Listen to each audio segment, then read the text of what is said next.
Hello students, welcome to VTU Guru. ಈ ವಿಡಿಯೋದಲ್ಲಿ 2025 scheme second semester results ಯಾವಾಗ ಬರಬಹುದು ಅಂತ ಹೇಳ್ತೇನೆ. ಅದ್ರ ಜೊತೆಗೆ ಬಹಳ ಸ್ಟೂಡೆಂಟ್ಸು ಆನ್ಸರ್ ಬುಕ್ಲೆಟ್ ಫಿಲ್ ಮಾಡೋಕ್ಕಲ್ಕ ಮಿಸ್ಟೇಕ್ಸ್ನ ಮಾಡಿದ್ದಾರೆ, ಅದನ್ನು ಕೂಡ ನೋಡೋಣ. ಓಕೆ, ಆ್ಯಂಡ್ ಸೇಮ್ ಮಿಸ್ಟೇಕ್ಸ್ ಮಾಡಿರೋಂಥ ನಿಮ್ಮ ಫ್ರೆಂಡ್ಸ್ ಕ್ಲಾಸ್ಮೇಟ್ಸ್ಗೆ ಈ ಒಂದು ವಿಡಿಯೋನ ಶೇರ್ ಮಾಡಿರಿ, ಬಹಳ ಹೆಲ್ಪ್ಫುಲ್ ಆಗುತ್ತೆ. ಓಕೆ, ಸೊ ಮೊದಲನೇ ಕ್ವಶನ್ ಅಥವಾ ಮೊದಲನೇ ಡೌಟ್ ಬಂದುಬಿಟ್ಟು, ಸರ್ ನಾನು ನೇಮ್ ಆ್ಯಂಡ್ ಸಿಗ್ನೇಚರಲ್ಲಿ ಬಾಕ್ಸ್ ಒಳಗೆ ನೇಮ್ ಬರೆದು ಸಿಗ್ನೇಚರ್ ಕೆಳಗೆ ಮಾಡೀನಿ, ಏನು ಪ್ರಾಬ್ಲಮ್ ಆಗುತ್ತೆ ಪ್ಲೀಸ್ ಹೇಳಿ ಸರ್, ಐ ಆಮ್ ಸ್ಕೇರ್ಡ್ ಅಂತ ಇದೆ. ಹೌದಾ?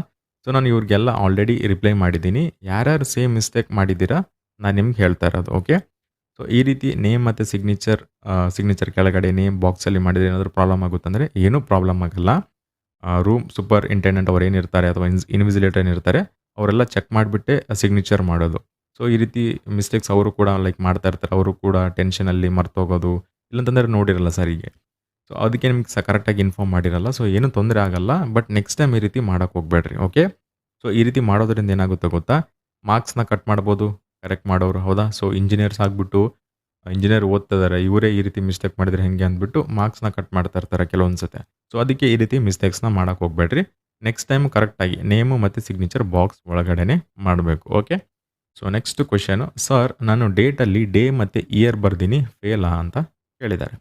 ಸೊ ಡೇಟಲ್ಲಿ ಡೇ, ಮಂತ್ ಮತ್ತು ಇಯರ್ನ ಬರಿಬೇಕು. ಹೌದಾ? ಇವ್ರೇನು ಮಾಡಿದ್ದಾರೆ, ಡೇ ಮತ್ತು ಇಯರ್ನ ಬರೆದಿದ್ದಾರೆ. ಸೊ ಇದೇನು ಮಿಸ್ಟೇಕ್ ಏನಲ್ಲ.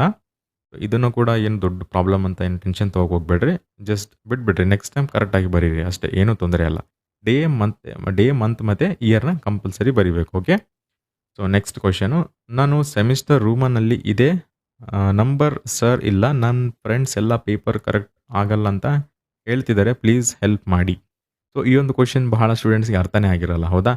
ಸೊ ಈ ಒಂದು ಸ್ಟೂಡೆಂಟ್ ಏನು ಮಿಸ್ಟೇಕ್ ಮಾಡಿದ್ದಾರೆ ಅಥವಾ ಏನು ಕೇಳ್ತಿದ್ದಾರೆ ಗೊತ್ತಾ, ಸೆಮಿಸ್ಟರ್ ಏನಿದೆ ಸೆಮಿಸ್ಟರಲ್ಲಿ ಅವರು ರೂಮನಲ್ಲಿ ಬರೆದಿದ್ದಾರಂತೆ. ಸೊ ಅವ್ರ ಫ್ರೆಂಡ್ಸ್ ಎಲ್ಲ ನಂಬರಲ್ಲಿ ಬರೀಬೇಕು, ನೀನು ರೂಮನಲ್ಲಿ ಬರ್ದೀಯಾ, ನಿನ್ನ ಪೇಪರ್ ಕರೆಕ್ಟ್ ಮಾಡಲ್ಲ, ಫೇಲ್ ಆಗ್ತೀಯಾ ಅಂತ ಹೇಳಿರ್ತಾರೆ. ಸೊ ಅದಕ್ಕೆ ಅವ್ರು ಭಯಪಟ್ಟು ಈ ರೀತಿ ಕ್ವೆಶನ್ನ ಕೇಳಿದ್ದಾರೆ. ಸೊ ರೂಮನಲ್ಲಾದರೂ ಬರೀರಿ ಅಥವಾ ನಂಬರಲ್ಲಾದರೂ ಬರೀರಿ, ಏನೂ ತೊಂದರೆ ಇಲ್ಲ. Okay, so next question, sir subject code ಸ್ಟಾರ್ಟಿಂಗಲ್ಲಿ ಎಲ್ಲ ಬರೆದು ಮಾರ್ಕ್ ಕರೆಕ್ಟ್ ಇದೆ, ಏನು ಪ್ರಾಬ್ಲಮ್ ಆಗಲ್ಲಲ್ಲ. ಸೊ ಇವರೇನು, ಈ ಒಂದು ಕ್ವೆಶನ್ ಕೂಡ ಭಾಳ ಸ್ಟೂಡೆಂಟ್ಸ್ಗೆ ಅರ್ಥ ಆಗಿರಲ್ಲ. ಸೊ ಸಬ್ಜೆಕ್ಟ್ ಕೋಡ್ ಅವ್ರು ಏನು ಮಾಡಿದ್ದಾರೆ, ಫಾರ್ ಎಕ್ಸಾಂಪಲ್ ಹೇಳ್ತೀನಿ, ಲೈಕ್ 31 ಮ್ಯಾಟ್ 31 ಅಂತ ತೊಗೊಳ್ಳೋಣ. ಓಕೆ, ಸೊ 31 ಮ್ಯಾಟ್ 31 ಇದು ಸಬ್ಜೆಕ್ಟ್ ಕೋಡು. ಸೊ ಈ ಸಬ್ಜೆಕ್ಟ್ ಕೋಡ್ ಯಾವ ರೀತಿ ಬರೆದಿದ್ದಾರೆ ಅಂದರೆ, ಅವ್ರು 31 ಮ್ಯಾಟ್ 31 ಅಂತ ಬರೆದಿದ್ದಾರೆ.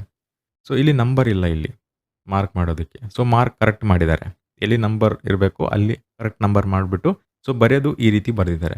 ಇದು ಒಂದು ಪ್ರಾಬ್ಲಮ್ ಆಗುತ್ತೆ ಅಫ್ಕೋರ್ಸ್. ಓಕೆ, ಸೊ ಇಲ್ಲಿ ಮೇನ್ ಸಬ್ಜೆಕ್ಟ್ ಕೋಡು USN ಮತ್ತು ಎಕ್ಸಾಮ್ ಯಾವಾಗಿದೆ, ಮಾರ್ನಿಂಗ್ ಆಫ್ಟರ್ನೂನ್, ಇದು ಬಹಳ ಇಂಪಾರ್ಟೆಂಟ್ ಆಗುತ್ತೆ. ಸೊ ಇವನ್ನೇ ನೀವು ರಾಂಗ್ ಬರೆದ್ರೆ ಖಂಡಿತ ಪ್ರಾಬ್ಲಮ್ ಆಗೋ ಚಾನ್ಸಸ್ ಇರುತ್ತೆ.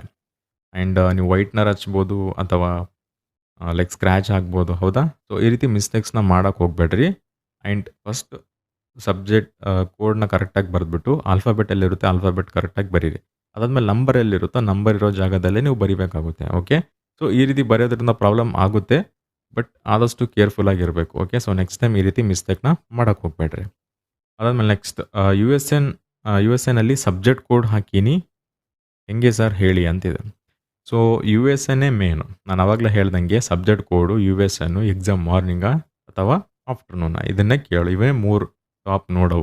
ಸೊ ಇವೇ ನೀವು ಮಿಸ್ಟೇಕ್ ಮಾಡಿದರೆ ಖಂಡಿತ ಪ್ರಾಬ್ಲಮ್ ಅನ್ನೋದನ್ನು ನೀವು ಫೇಸ್ ಮಾಡಬೇಕಾಗುತ್ತೆ. ಸೊ ಈ ಒಂದು ಆನ್ಸರ್ ಬುಕ್ಲೆಟ್ ಒಂದು ಕರೆಕ್ಟ್ ಮಾಡೋಕ್ಕಾಗಲ್ಲ ಕೆಲವೊಂದು ಸತಿ. ಹೌದಾ? ಸೊ ಮ್ಯಾನ್ವಲ್ ಅವರು ಕೂಡ ಇವನು ಎಷ್ಟು ರಾಂಗ್ ಮಾಡ್ತಿದ್ದಾನೆ, ಸ್ಟಾರ್ಟಿಂಗಲ್ಲೇ ಮಿಸ್ಟೇಕ್ ಇದೆ ಅಂದ್ಬಿಟ್ಟು ಕೆಲವೊಂದು ಸತಿ ಕರೆಕ್ಟೇ ಮಾಡಲ್ಲ ಪೇಪರ್, ಜಸ್ಟ್ ಸುಮ್ಮನೆ ಮಾರ್ಕ್ಸ್ ಆಗಿ ಬಿಟ್ಬಿಡ್ತಾರೆ. ಹೌದಾ? ಸೊ ನೆಕ್ಸ್ಟ್ ಟೈಮ್ ಈ ರೀತಿ ಮಿಸ್ಟೇಕ್ನ ಮಾಡೋಕ್ಕೆ ಹೋಗಬೇಡ್ರಿ. ಸೊ ಪ್ರಾಬ್ಲಮ್ ಅನ್ನೋದು ಖಂಡಿತ ಆಗೇ ಆಗುತ್ತೆ, ನೆಕ್ಸ್ಟ್ ಟೈಮ್ ಈ ರೀತಿ ಮಾಡೋಕ್ಕೆ ಹೋಗಬಾರ್ದು. Okay, and next question and last question ಇದು, subject name short form return VTU correct my paper are not ಅಂತ. ಸೊ ಸಬ್ಜೆಕ್ಟ್ ನೇಮು ನೀವು ಶಾರ್ಟ್ ಫಾರ್ಮ್ ಆದರೂ ಬರೀರಿ ಅಥವಾ ಲಾಂಗ್ ಫಾರ್ಮ್ ಆದರೂ ಹೆಂಗಾದರೂ ಬರೀರಿ, ಕರೆಕ್ಟ್ ಮಾಡ್ತಾರೆ, no issues. Okay, so main important ಯಾವ ಅಂತಂದರೆ ನಿಮ್ಮ ಹೆಸರು, ಸಿಗ್ನೇಚರು, USN, ಸಬ್ಜೆಕ್ಟ್ ಕೋಡು, ಅದಾದಮೇಲೆ ಮಾರ್ನಿಂಗ ಆಫ್ಟರ್ನೂನ ಎಕ್ಸಾಮ್ ಯಾವಾಗಿದೆ ಅಂತ. ಸೊ ಇವೇ ಬಹಳ ಇಂಪಾರ್ಟೆಂಟ್ ಆಗುತ್ತೆ, ಇವನ್ನ ಕರೆಕ್ಟಾಗಿ ನೀವು ಫಸ್ಟ್ ಫಿಲ್ ಮಾಡಿರಿ. ಅದಾದಮೇಲೆ ಡೇಟು, ಸಬ್ಜೆಕ್ಟ್ ನೇಮು, ಸೆಮಿಸ್ಟರ್ ಆಮೇಲೆ ಫಿಲ್ ಮಾಡಿದ್ರು ಪರವಾಗಿಲ್ಲ. ಓಕೆ, ಸೊ ಇವೆಲ್ಲ ಬಹಳ ಇಂಪಾರ್ಟೆಂಟ್ ಆಗುತ್ತೆ. ಆ್ಯಂಡ್ ಇವಾಗ ಎಲ್ಲ ಡೌಟ್ ಕ್ಲಿಯರ್ ಆಗುತ್ತೆ ಅಂತ ಅಂದ್ಕೊಳ್ತೀನಿ. ಏನಾದರೂ ಡೌಟ್ ಇತ್ತಂದರೆ ಕಮೆಂಟ್ ಮಾಡಿ, ಆದಷ್ಟು ರಿಪ್ಲೈ ಕೊಡೋಕ್ಕೆ ಟ್ರೈ ಮಾಡ್ತೀನಿ. ಓಕೆ, ಸೊ ಇವಾಗ ರಿಸಲ್ಟ್ಸ್ ಯಾವಾಗ ಬರಬಹುದು ಅಂತ ಹೇಳ್ತೀನಿ. ಸೆಕೆಂಡ್ ಸೆಮ್ಮಿಂದು ಲೈಕ್ ಎಕ್ಸಾಮ್ ಕಂಪ್ಲೀಟ್ ಆಗಿದ್ದು 13th ಜುಲೈಗೆ ಕಂಪ್ಲೀಟ್ ಆಗಿದೆ ಲಾಸ್ಟ್ ಎಕ್ಸಾಮ್. ಹೌದಾ? ಎಕ್ಸಾಮ್ ಕಂಪ್ಲೀಟ್ ಆಗಿ 45 ಡೇಸ್ ಬೇಕು. ವಿದಿನ್ 45 ಇದು maximum. Okay. So within 45 days ಒಳಗಡೆನೆ ನಿಮಗೆ ರಿಸಲ್ಟ್ ಅನ್ನೋದು ಅನೌನ್ಸ್ ಮಾಡ್ತಾರೆ ಅಥವಾ ರಿಲೀಸ್ ಮಾಡ್ತಾರೆ. ಓಕೆ. ಸೊ ಟೆನ್ಷನ್ ತೊಗೋಂಥ ಅವಶ್ಯಕತೆ ಏನಿಲ್ಲ. ಆ್ಯಂಡ್ ಕೆಲವೊಂದು ಸತಿ ನೀವೇ ನೋಡಿದಿರಲ್ಲ ರೀಸೆಂಟ್ ಟೈಮ್ಸಲ್ಲಿ 10 ಮಿನಿಟ್ಸು 5 ಮಿನಿಟ್ಸಲ್ಲೇ ರಿಸಲ್ಟ್ ಅನ್ನೋದನ್ನು ಅನೌನ್ಸ್ ಮಾಡಿದ್ದಾರೆ. ಹೌದಾ? ಸೊ ಆದಷ್ಟು ಬೇಗನೆ ಬರುತ್ತೆ. ಆ್ಯಂಡ್ ರಿಸಲ್ಟ್ ಬಂದ ತಕ್ಷಣ ನಾನು ವಾಟ್ಸಪ್ ಚಾನಲಲ್ಲಿ ಅಪ್ಡೇಟ್ ಮಾಡ್ತೀನಿ. ಸೊ ಯಾರ್ಯಾರು ಜಾಯ್ನ್ ಆಗಿಲ್ಲ ಹೋಗಿ ಜಾಯ್ನ್ ಆಗ್ರಿ. ಲಿಂಕ್ ಡಿಸ್ಕ್ರಿಪ್ಷನಲ್ಲಿ ಇರುತ್ತೆ. ಆ್ಯಂಡ್ ಈ ವಿಡಿಯೋ ನಿಮ್ಗೆ ಇಷ್ಟ ಆಗಿದ್ರೆ ಪ್ಲೀಸ್ ಲೈಕ್ ಮಾಡಿ, ಶೇರ್ ಮಾಡಿ ಮತ್ತು ಸಬ್ಸ್ಕ್ರೈಬ್ ಮಾಡಿ. And thanks for watching.